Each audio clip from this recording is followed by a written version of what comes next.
so much you've shared there, mate, but I want to, first of all, just say thank you for this. Mm-hmm. I know you're a massive fan of Jungian psychology and Jung's Yep. work as well, and Mm-hmm. you're even living that by talking about that, listen, there's a light of plant medicine, there's a shadow of plant medicine.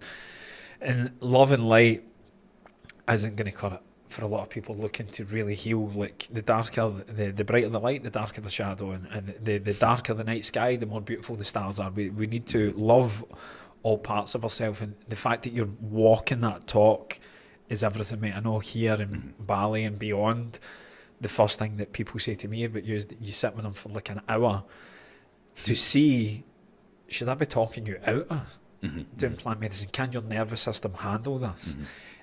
So before we go into maybe your journey of 31, you said before you took anything? 31 years? Around, 32. 32. I started with MDMA. MDMA. That was my first My first teacher. MDMA. Yes, taught me a lot in Ibiza as well. Yeah. So for someone that's considering going on a plant medicine journey, I don't want to say for the right or the wrong reasons, but they're just kind of feeling the calling, whether it's someone talking to them about it, podcast, or they're actually feeling through dreams or whatever it may be. What would be the best preparation that you would tell them to start with? Would it be proper active nervous system regulation work? Yeah. So for me, like where I'm sitting now with the whole thing, I do believe everybody has to do some preparation beforehand in regards to, really starting to work like in the nervous system and actually understanding, their window of tolerance, how much they can handle, and really start the work prior. So when they go actually to have the experience, they can actually be prepared and have actually a better foundation to actually handle the intensity. Because this is the thing. You may have your first experience and it can be just blissful. That's how mine was, But what was it with your first experience? With ayahuasca. Ayahuasca. I started before with LSD and mushrooms and everything else, but my first proper actually in a ceremony setting, it was actually ayahuasca. Nice. from the psychoactive ones. I did Cambo first. Yeah. And 6 weeks after that, I had ayahuasca, and it was actually a very deep and pleasant experience. So I didn't. Probably because I also have done obviously prior work and everything, So it was very different. I could actually relax into it. I used my breath like through the experience, and everything that the teachings that came through and what it showed me, it was a very profound experience. But the thing is, I've been to so many spaces that I've seen people literally break completely. Yeah. And the problem is, a lot of people go in to have an experience like that, and they're already like very fragmented psychologically. The nervous system doesn't have any capacity at all, so they're very overwhelmed. So entering a space like that with a lot of the times complete strangers, you don't even know actually the facilitator. So imagine, even if you don't know if you feel safe or not, like you're going in and you're entering a space and already your body, like it can be very contracted. Yeah. The nervous system doesn't have any capacity, and then the medicine may come through and people will freak out straight away. Yeah. That's the thing. I've seen so many people break in the spaces. Did you see that in the first one that you done? Did I? Did you see that in the first ayahuasca experience you had? Was it a group ceremony or was it? Yeah, it was a small group, like it was 8 people, but I saw more the spiritual bypassing aspect on that. That's the thing. So I went there with an ex-partner and another couple that we were very close friends, and sorry. And we were actually like pretty prepared for that. But I saw people that they have done, I don't know, like 40, 50 ayahuasca ceremonies. Jesus. And it was the first time that I actually got confronted with how far it can actually derail you in regards like to your life, in a sense. Okay. Because I got exposed to people that you could really see that they're still confused, they keep chasing that profound experiences, but they're not actually taking action in really like integrating things so they can actually make their life better. Where did you do it? In Australia, in Perth. In Australia? Yeah. Wow, Yeah. amazing. Yeah. There's massive communities there. Yeah? Yeah. Okay. Mm-hmm. The integration piece, I want to go straight there, to be honest. Yep. If that's okay. What do you, and I'm sure it'll be different for everybody that comes through your care. But what would you say is the base level integration? I'm a great believer that after a workshop or a seminar or anything I've done, I say, right, folks, the work starts tomorrow. Well, it starts now as you leave. Yeah. I say this everything else here, we've been flirting with each other for the last 2 days, just really kind of coming up with concepts, breaking things through. It's been deep work, but the integration is everything. What things do you work on with people? Because some people might not even understand the concept of integration. What do you mean? This is why we're doing it, to burst the bubble, right? It's not going to save or fix you because you're not broken. There's just been some things that have maybe skewed your perspective of self and life. What integrative practices are you use time and time again? Obviously, you'll have different prescriptions for different people. Yeah. So the first component is actually obviously like journaling and taking notes in regards to what you encounter in your experience.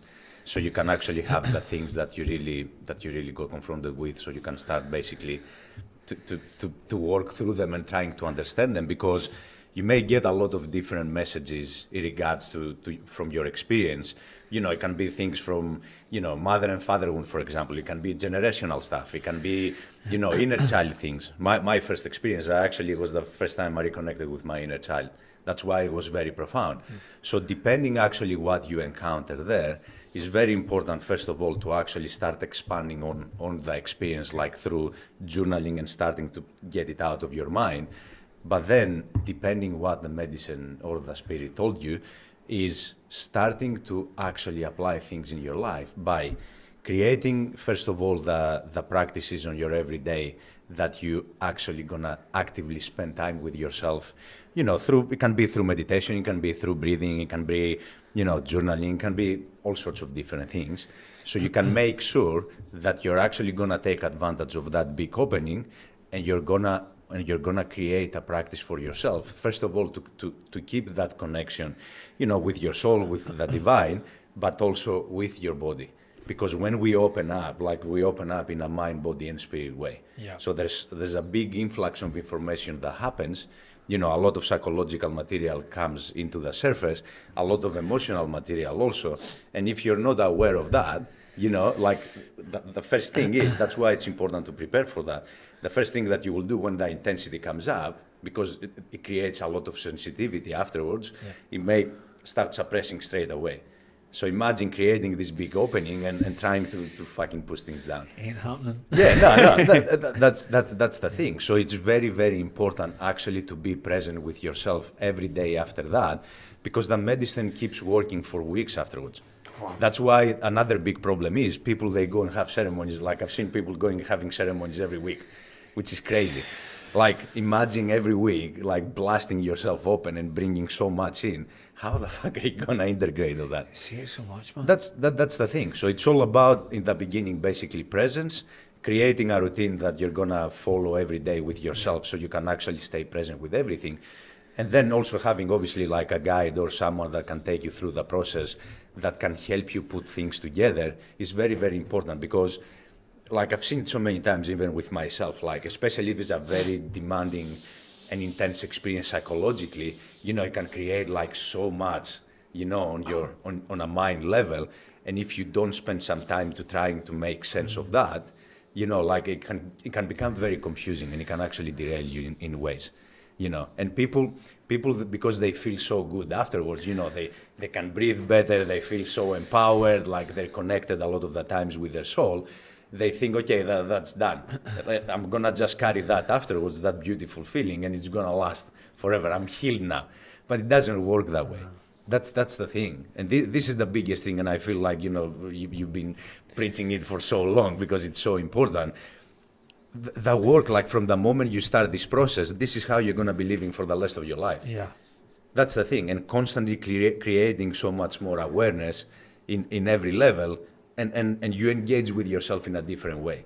So it's important. Bro. Yeah, man. It's literally taking advantage of that experience, and every single time just going a bit deeper with yourself, understanding yourself more, bringing more parts or aspects of yourself like into the surface. So eventually you can actually start living according to your soul purpose, and not just, go back to your 9-to-5 job. Like this is the thing. I've seen so many people like suffer, and I was one of those. I think naturally you will go through that because it creates a lot of friction. Like you can't go back to your old life afterwards. Yeah. This is the biggest thing. So you need to understand and accept that there's no going back. You will have to. This is the big thing. It's actually accepting the whole death and rebirth of life, because life is a constant, basically, experience of death and rebirth. We're literally letting old parts of ourselves die so we can actually embrace the new versions of ourselves. Because if you don't do that, if you don't shed the skins and you keep carrying like the old stuff with the new identity, the friction is gonna get so intense that we both know where it leads. Yeah, but I love it, mate, and I love these conversations because it's spitting hard truths and what can be a beautiful uncoupling of the old self. But to do that, I think we've all been in a relationship where there's been heartbreak. You've gone, there's so much that I actually genuinely love about this, but I just know it's not good for me anymore, and I need to walk away. That being able to not bypass yourself with a fantasy of one-sidedness is what allows you to go to the next level. But so many people are coming into this just thinking it's this quick fix, and as you said, it's like weeks after it. And then, so I want to flip reverse the conversation, because I think the integration piece is what's mostly missing from my lens and my perspective. And obviously you live, breathe and work this space, so you'll see that even God, I'm sure there'll be many tales that we'll uncover here. Yeah. But then obviously before that as well, we've got the integration, which is everything, but also before that, what's the intention? Yeah. So what advice would you give to people with that, that maybe come and approach you and think, thinking about doing plant medicine, or someone referred me to you? Yeah. What's your question to them? And is it okay, why are you feeling? Yeah. What's your why, basically, for wanting to have an experience like that? Because a lot of the times, it will be people reaching a place that they feel desperate because they can't see a way out. There's so much that they are experiencing in their lives, and they want to get better, in a sense. So that's the thing. That's a massive why, And I've seen so many people going in with obviously a lot of trauma, and experiencing the impact that it has in their lives. And of course, it will be a great way to actually have this process. But if you don't treat it with respect, and you go obviously okay, this is my intentions, this is what I want to get out of that, and even having a plan afterwards, because if you go straight away to reintroduce yourself after an experience like that, and you go back to your job straight away, you don't give the space and time to actually at least spend some time, even if it's a week, to try and stay present with everything and settle, and you just introduce yourself to the matrix again. It's it's a nightmare. And what's the worst? I've seen so many intense experiences through those circles, with people going there and actually getting confronted with very, very harsh things in regards to what happened to them from childhood. I've seen people that been through satanic ritual abuse or sexual abuse from a family member and all that stuff. And imagine going into a space with not knowing that something like that happened to you, and all of a sudden, boom, it's in your face. So straight away, there's the cognitive aspect, even accepting something like that, it can be so daunting and intense. That's why, it's the process afterwards. You need to have someone to support